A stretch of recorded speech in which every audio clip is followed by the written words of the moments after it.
Assalamualaikum warahmatullahi wabarakatuh. Perkenalkan, kami dari kelompok 4. Pada kesempatan kali ini kami akan membawakan bab ke-7, yaitu dinamika kebudayaan dan peradaban Islam.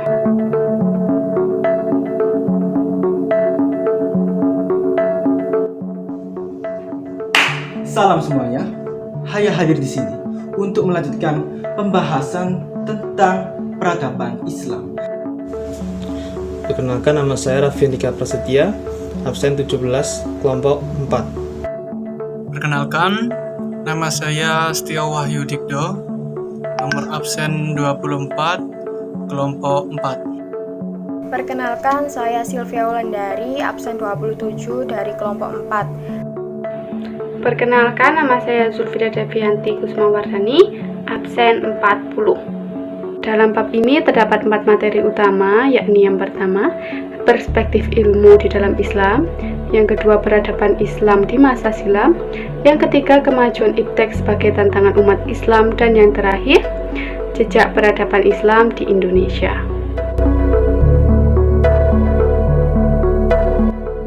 Yang pertama, yakni ilmu pengetahuan dalam perspektif Islam. Ilmu dalam bahasa Arab berasal dari kata ilm, yang berarti memahami, mengerti, atau mengetahui. Dalam kaitan penyerapan katanya, ilmu pengetahuan dapat berarti memahami suatu perkara, suatu masalah, dan sebagainya. Sedangkan menurut istilah, ilmu adalah suatu susunan ilmu pengetahuan yang sistematis atau tersusun secara ilmiah. Segala ilmu pengetahuan berasal dari Allah Subhanahu wa Ta'ala. Maka oleh karena itu akan lebih baik jika segala sesuatu yang kita lakukan, segala ilmu, segala kegiatan belajar yang kita lakukan didasarkan oleh keinginan kita untuk beribadah kepada Allah Subhanahu wa Ta'ala. Setelah mengetahui arti dari ilmu dari perspektif Islam, maka selanjutnya kita akan membahas urgensi ilmu dalam Islam. Seberapa pentingkah menuntut ilmu di dalam Islam? Dari sahabat Anas radhiyallahu an, Rasulullah sallallahu alaihi wasallam pernah bersabda, menuntut ilmu itu wajib bagi setiap orang Islam. Hadis riwayat Ibnu Majah. Hal ini menandakan bahwa betapa pentingnya menuntut ilmu bagi seorang muslim. Lantas, ilmu apa yang perlu dituntut atau wajib dituntut dalam Islam? Tentunya segala ilmu yang membawa keberkahan dan kebaikan. Tetapi tentu utamanya adalah ilmu tentang beribadah kepada Allah Subhanahu wa Ta'ala, seperti ilmu akidah, akhlak, dan yang lain.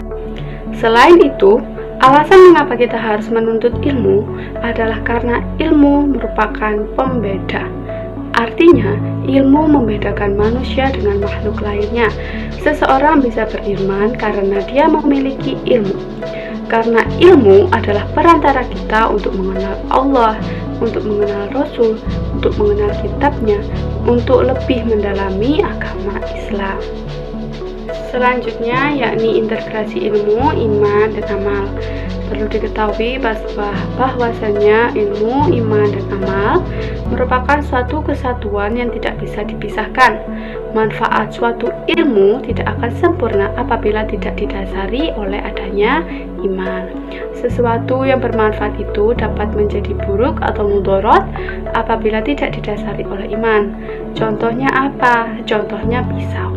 Pisau jika di tangan orang yang tepat seperti memasak, maka akan menghasilkan makanan yang enak. Tapi apabila berada di tangan orang yang salah seperti penjahat, tentunya akan mendatangkan hal buruk atau mudarat. Perbuatan baik tidak akan bernilai ibadah jika tidak didasari oleh keimanan kepada Allah Subhanahu wa Ta'ala. Apabila seseorang sudah memiliki ilmu dan iman, maka akan sempurna ibadahnya jika ia mengamalkan ilmunya. Tentunya manfaat yang diperoleh pun akan semakin besar karena menjadi satu kesatuan yang lebih baik ibadahnya. Itulah yang disebut dengan muslim sejati. Selanjutnya saya akan membahas kedudukan dan tanggung jawab ilmuwan kepada Allah Subhanahu wa Ta'ala dan sesama manusia. Menyampaikan amanah Allah, dan ingatlah ketika Allah mengambil janji dari orang-orang yang telah diberi kitab, yaitu hendaklah kamu benar-benar menerangkan isi kitab itu kepada manusia dan janganlah kamu menyembunyikannya. Yes, Ali Imran ayat 187. Apabila kita salah dalam menyampaikan informasi yang salah kepada manusia, maka kita harus bertanggung jawab bukan hanya pada manusia, tapi juga kepada Allah Subhanahu wa Ta'ala. Segala sesuatu yang kita ajarkan tapi bukan untuk kebaikan, maka ini tidak bisa dinilai sebagai nilai ibadah, bahkan mendapatkan dosa dari Allah Subhanahu wa Ta'ala. Selanjutnya adalah memelihara lingkungan alam semesta. Berkaitan dengan kedudukan manusia sebagai khalifah di bumi, ia memiliki tanggung jawab untuk menjaga keseimbangan alam dan lingkungan tempat tinggal mereka. Alam dunia diturunkan kepada manusia karena manusia memiliki pilihan, yaitu memiliki akal dan nafsu. Maka semaksimal mungkin kita harus menjaga amanah yang telah dipercayakan Allah kepada kita. Bagian selanjutnya yang akan saya jelaskan adalah tentang kebudayaan dan peradaban Islam di masa silam. Karakter peradaban Islam, yang pertama adalah berasaskan tauhid, yang kedua adalah kosmopolitanisme, yang ketiga adalah berasas pada moral yang agung, yang keempat adalah menyatukan agama dan negara, yang kelima adalah toleransi yang mulia. Selanjutnya terdapat kontribusi peradaban Islam di dunia. Yang pertama berasal dari bidang akidah dan agama. Islam menyatakan keesaan Allah dan kekuasaan serta kesuciannya dari kekurangan dan kelaliman. Islam membebaskan manusia dalam menyembah dan berhubungan dengan Allah. Dengan Islam, manusia memahami syariat-syariat Allah tanpa perantaraan tokoh-tokoh agama. Bidang selanjutnya adalah bidang ilmu pengetahuan dan teknologi. Ideologi Islam mendorong manusia untuk berpikir dan memperoleh pendidikan. Selain mewajibkan umat Islam untuk mencari ilmu agama, ilmu lainnya juga diperlukan untuk dimanfaatkan dalam kehidupan sehari-hari. Lalu terdapat kaum muslimin diwajibkan untuk berinteraksi dengan umat Islam dalam rangka menyampaikan dakwah. Bidang selanjutnya adalah bidang matematika. Penjumlahan dalam bentuk angka Arab, bukan dalam bentuk huruf atau kata-kata seperti lazimnya pada masa tersebut. Terdapat juga Muhammad bin Musa al-Khwarizmi yang dijuluki sebagai bapak matematika dunia yang menemukan sistem bilangan aljabar dan angka nol. Bidang selanjutnya adalah bidang ilmu fisika. Pakar fisika dan astronomi terkemuka Al-Hasani menulis kitab Mizan al-Hikmah yang berisi tentang gaya tarik bumi sesuai dengan teori bahwa keseluruhan gaya mengarah pada pusat alam semesta. Bidang selanjutnya adalah bidang astronomi. Sebagai pengembara di gurun pasir yang biasa bepergian pada malam hari, mereka biasa menemukan arah perjalanan dengan berpedoman pada bintang-bintang. Lalu mereka juga menguasai pengetahuan tentang bintang-bintang, pergerakan planet-planet, dan perubahan cuaca. Bidang selanjutnya adalah bidang kimia.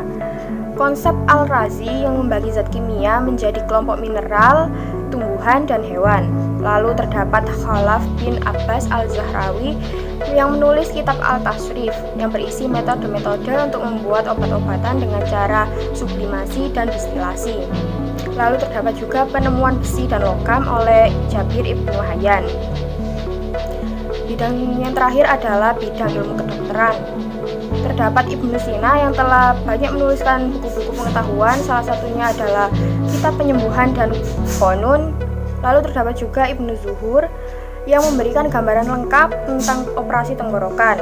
Lalu terdapat juga penemuan pengobatan penyakit mata maupun pembedahan, juga metode operasi katarak. Kesimpulannya adalah banyak tokoh-tokoh Islam yang berkontribusi pada perkembangan kebudayaan dan peradaban di masa silam.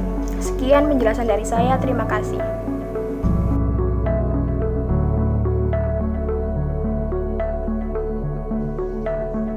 Salam semuanya, saya hadir di sini untuk melanjutkan pembahasan tentang peradaban Islam. Dan bagian saya, mari kita menuju subbab kemajuan iptek sebagai tantangan umat Islam. Sebelum kita mulai pembahasan, mari kita menuju abstraksi terlebih dahulu. Memang, ilmu pengetahuan dan teknologi telah berkembang pesat di belahan dunia manapun.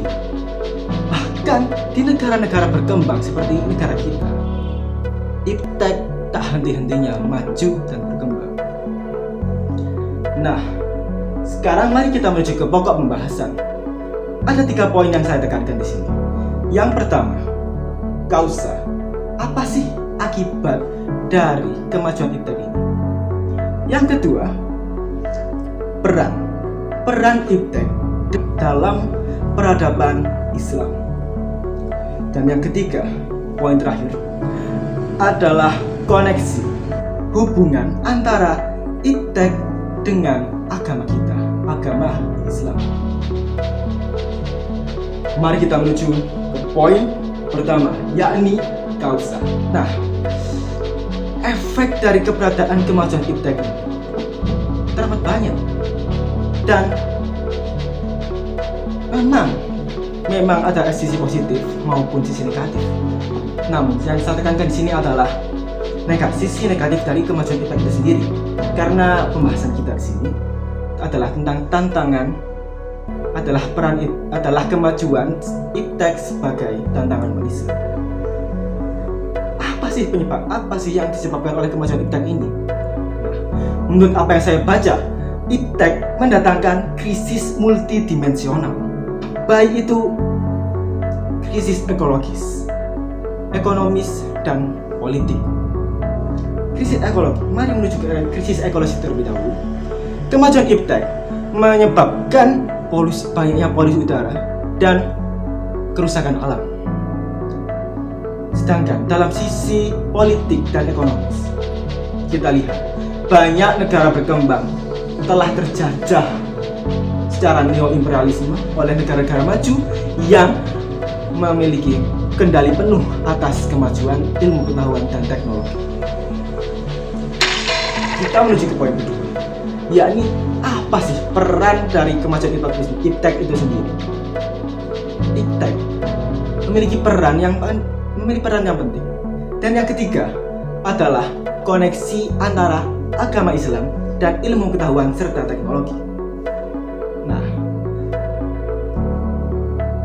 ilmu pengetahuan dan teknologi serta agama Islam memiliki koneksi yang tak dapat dipisahkan secara sinergis, holistik, maupun yang lainnya. Contohnya, ilmu pengetahuan tanpa agama bisa menyesatkan. Mari lihat saja di lingkungan kita. Banyak pejabat ataupun ilmuwan yang tak bermoral karena kurangnya pendalaman mereka atas agama. Dan banyak pula kaum agamis yang terbelakang, mengalami stagnasi karena mereka menutup diri terhadap perkembangan ilmu pengetahuan dan teknologi. Sekian, Assalamualaikum warahmatullahi wabarakatuh. Oke, saya di sini akan menjelaskan bagian saya, yaitu jejak peradaban Islam dalam Indonesia. Terdapat 3 teori Islam masuk ke Indonesia. Teori yang pertama itu adalah teori Gujarat. Islam masuk ke Indonesia melalui pedagang Gujarat yang berasal dari India pada abad ke-13. Lalu ada teori yang kedua, yaitu teori Mekah, masuk melalui pedagang Arab pada abad ke-7, dan teori ini menyanggah teori Gujarat tadi. Lalu yang ketiga ada teori Persia, yaitu Islam masuk ke Indonesia dibawa oleh orang Persia atau orang Iran. Selanjutnya, perkembangan agama Islam di Indonesia dibagi menjadi beberapa fase, yaitu fase yang pertama, adanya kontak komunitas Nusantara dengan para pedagang dan musafir dari Arab, Persia, Turki, Suriah, India, dan bangsa lainnya. Lalu dilanjut dengan fase kedua, adanya pedagang Islam yang mengadakan kontak dan bergaul dengan masyarakat lokal Nusantara. Mereka ini ingin menetap dan menjalin hubungan, membuat keluarga, dan mengenalkan Islam di dalam keluarganya tersebut. Lalu dilanjut ke fase ketiga, itu tumbuhnya permukiman Muslim di Nusantara, baik yang berada di wilayah pesisir maupun yang berada di wilayah pedalaman. Lalu ada fase keempat, itu tumbuhnya pusat politik dan kesultanan Islam di Nusantara. Ya, hal ini membuat munculnya kerajaan-kerajaan Islam di Indonesia. Lalu kerajaan-kerajaan Islam yang berada di Indonesia, yaitu kerajaan Islam pertama adalah Kerajaan Samudra Pasai. Kerajaan ini berada di Kabupaten Loksemawe, Aceh bagian utara, dan telah berdiri sejak tahun 1267 sampai 1521. Sultan Malik Al-Saleh adalah pendiri sekaligus raja pertama Samudra Pasai. Lalu yang kedua ada di wilayah Aceh, masih sama, terdapat Kerajaan Aceh Darussalam. Kerajaan ini didirikan di Banda Aceh pada 1496. Pemimpin pertama yakni Sultan Ali Muhayyad Shah. Lalu ada lagi di daerah luar Aceh, yaitu di wilayah Jawa, ada Kerajaan Demak. Kerajaan Demak ini didirikan oleh Raden Fatah pada 1478, dan semasa berdirinya kerajaan ini Kerajaan Demak dipimpin oleh 5 raja, yaitu Raden Fatah, Pati Unus, Sultan Trenggono, Sunan Prawarta, dan Arya Penanggesang. Sekian dari saya, terima kasih.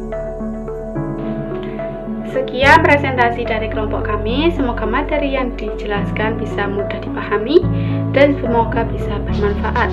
Apabila ada salah kata, kami mohon maaf. Terima kasih. Wassalamualaikum warahmatullahi wabarakatuh.